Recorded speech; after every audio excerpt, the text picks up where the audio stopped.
Hello there, all of my beautiful MMA junkies out there that love MMA.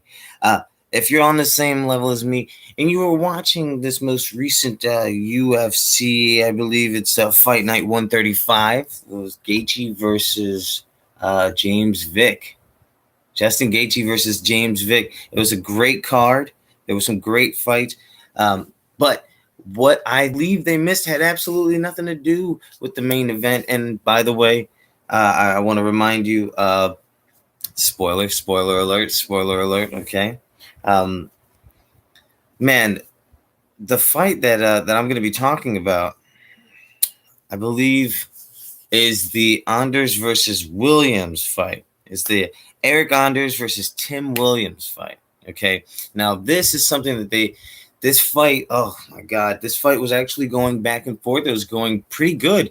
Tim Williams, we got nothing less than what we always expect out of Tim Williams. He's just about in all of his fights covered in a crimson mask of his own blood, mouth hung open, just coming forward, dead eyes, and just landing shots and most importantly, throwing combinations. He's one of those guys that you can really count on him to just throw combos, throw hands, really put in all of himself into those fights. Okay. But I mean, Anders is, your boy Anders. He was there and he was ready to fight. Now, actually, before the fight even ended, which if you haven't seen the fight, you got to go watch it. But spoiler alert, it ended with a head kick knockout. Now, Anders, I believe this was not really, he wasn't deserving of this head kick knockout, and it's very controversial.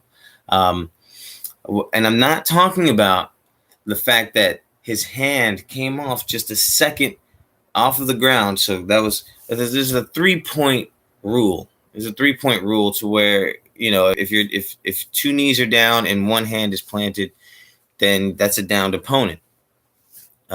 Williams was actually on his way up, and Anders caught him flush right on the chin, right as his fingertips left the canvas. I believe it was a clean kick. Personally, that's not what I was contesting. What I was contesting was just moments before that, and I'm actually going to be checking it out right now.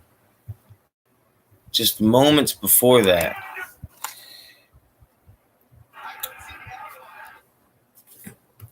And so what I want to focus on is why was Williams getting up in the first place? Now, what happened to cause the knockdown, if I can get back there, there was actually just before the knockdown or him falling, people don't really understand. All everyone wants to focus on is, was the hand down? Was the hand up or down when the head kick landed? Was the hand? They were very distracted by that. They weren't concerned as to how Brad ended up on the ground, and Tim Williams ended up on the ground. The way that what actually happened, if you go back and you watch it, I can't show it to you, but if you go back and you pay attention closely, you'll see that there was a clash of heads. There was actually, Williams threw an amazing spinning back fist that landed. It was great. And Anders, he threw a head kick, very lazy head kick at that. But Williams came forward, and when he did, the top of his head smacked the bottom of Williams' jaw. Now, I know a lot of people are saying, well, that would have hurt Williams. If anything, we should have been worried about that would have hurt Eric Anders. We should have been more worried about him, but no, it actually dropped Williams. Williams just fell to the ground. It rocked him. It dropped him to his back, and you can actually see Anders look at the ref and is like, is this okay? And the ref, man, I don't know, man. This was a terrible night for refs. I'm going to talk about refs next. But this was a terrible night for refs. I mean, there was Eric Anders, man. I really don't believe he was deserving that. I think Williams definitely should have gotten at least a stand up, a fair stand up, a separation. Let him stand up. That was a clash of heads, and I think the ref was just not paying attention. I mean, it happened right in front of him. I'm watching the video and I can see it. You know what I mean? If you go back and you watch it, you can see he clashed the top of his head on the jaw, and that rocked him. He fell down, and not only did he fall down, he fell to his back, which means he was really like he was out of it. He felt it. It affected him. It affected his balance. He didn't get a fair shake. I really think that that ref should be put on notice, man. Whatever that ref's name is, I'm not even gonna look into it. I don't even care. But he needs to be called out, man. I'm calling him out in ways, but I think more attention needs to be paid to that than whether or not the fingers were down. Go back, watch the fight, man, if you can. I got the Fight Pass. I watch it. There was also another fight that I wanted to talk about. Oh my God, Cory Sandhagen versus Iuri Alcantara. Man, okay. So when that fight starts, warning, spoiler alert. When that fight starts, it almost immediately Alcantara comes forward, and I like Alcantara. I'm like, okay, Alcantara. Yes, do it. Come forward. Like he's coming forward and he's landing shots like I knew he could, right? But then for some reason they go to the ground, and then he decides to just go full on Brazilian jiu-jitsu master on his ass and he tried to break his arm. He had it bent back. I don't know if he's double jointed or if it was turned a little bit, and that gave it some. I don't know. It looked wrong. It looked bad. It was not good. But then Alcantara is like, okay, I'm not going to break his arm, so let me just start hammer fisting him in the face. And he broke his nose all the way to the point where he was bloodied down his face. And Cory is just one tough son of a bitch. He gets out of that, and he reverses the roles, and now he's actually, I believe he came back and he beat, I believe, once he got off his back, he actually beat Iuri Alcantara. I believe he beat him, Alcantara. I believe he beat him in that first round. I believe that there was no need for a second round. I believe he couldn't even get up to get to his stool. And I mean, somehow he found it. When he got to his feet, you can see it in his eyes. He was dead. He wasn't there. He was lost. That's a scary thing to see, man. The ref stopped it there.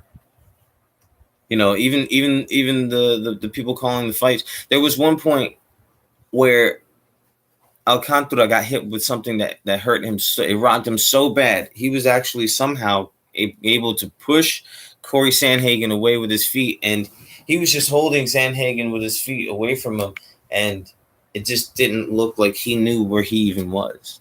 He was just autopilot.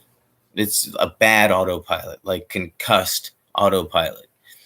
Just trying to keep the enemy as far away as possible with his legs, and he's just not even there, not even thinking like, okay, he's not even attacking, like, let me attack a leg, or he's not thinking, he's just like, stay away, get away, just not there. That ref, again, my God, the refs are, I want your fucking job, man. I could ref way, way better. Oh my God. These dudes, it's just like, I was thinking, oh, this ref hates Alcantara. Like, some people probably think, oh, he's trying to give Iuri a chance, man. He's trying to give him a chance, a fighting chance. Yuri's still in it. He's still putting his hands up. No, man. When you turn away from a fight, when you shell up and you turn away, that means you've turned away from the fight. You're denying the fight. You lost. That's it. There's no more fight. The fight's supposed to be stopped.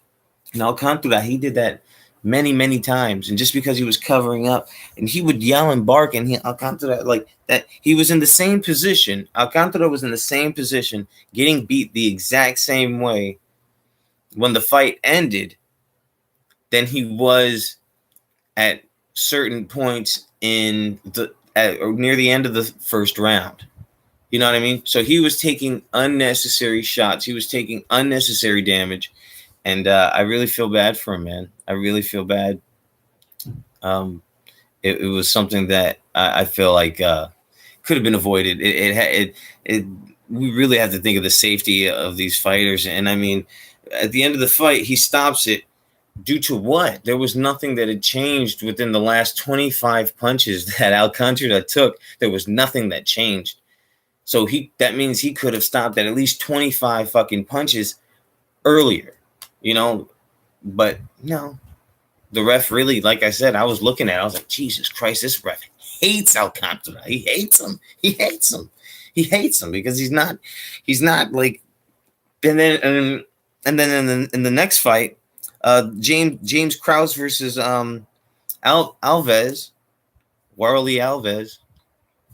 That was an amazing fight. That was a great ref. Like, I mean, James Krause, amazing finish, man. Just not even jumping. He just stopped. He froze and then twitched, just quick knee right up the middle. While the guy's just standing right in front of him, brought his knee straight to the man's chin and went right through it, right past it. The jaw had no choice but to move out of the way. And he was out. And he was basically out on his feet. But the ref, seeing this, realized, he's rolling with some punches, his arms, and I gave it to Alves, man. Alves, and I have to tell him, he was smart. He was keeping his hands up. He was rolling with the punches. He was out. I don't even think it was there. The fight could have been easily stopped, and I don't think he would have argued with it. But he was still moving backwards, trying, autopilot, trying to block, But then once James Krause landed some good punches, you can see, if you look back in that fight, you can see Alves is at one point, after he takes a few punches, Alves' eyes just go straight to the bright lights, and he's just not there.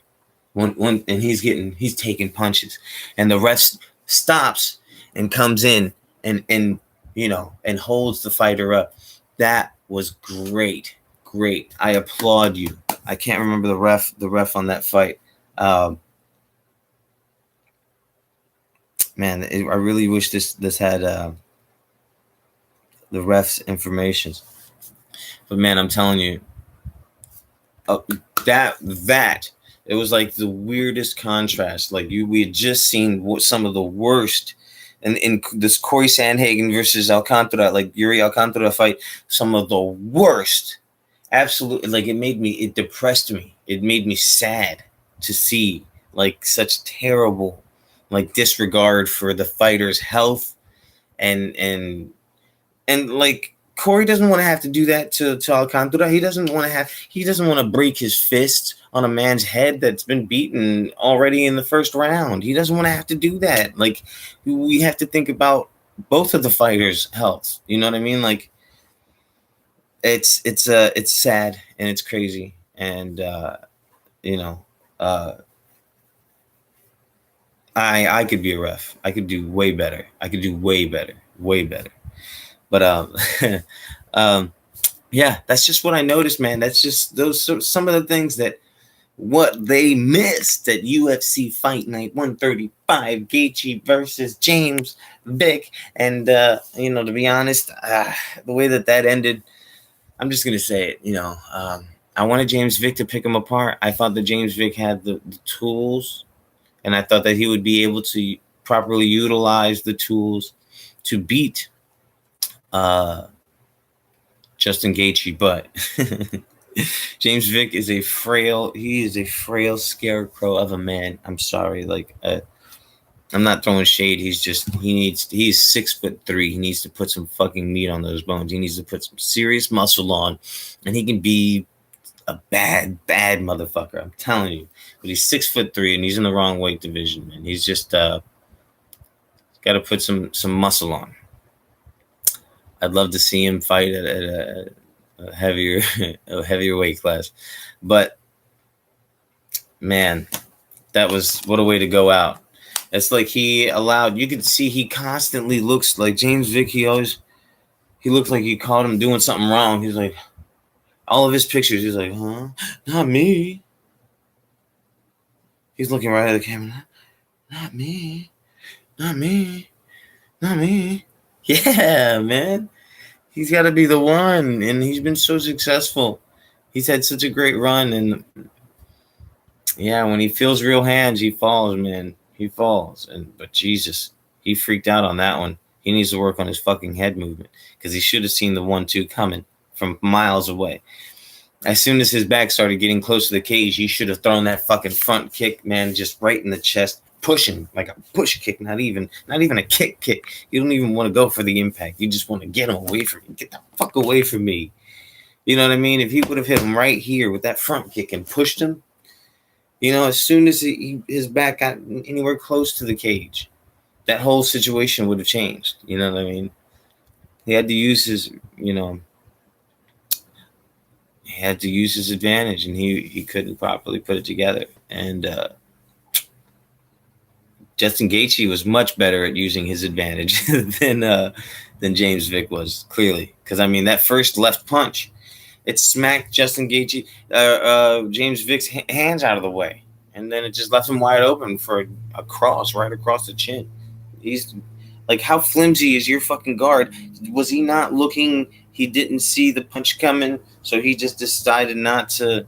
Like, this just swiped his fucking hands out of the way, and he just got knocked out. It was textbook horrible. It was horrifying to see, but I still had fun. I love it. All the other fights, there were great fights.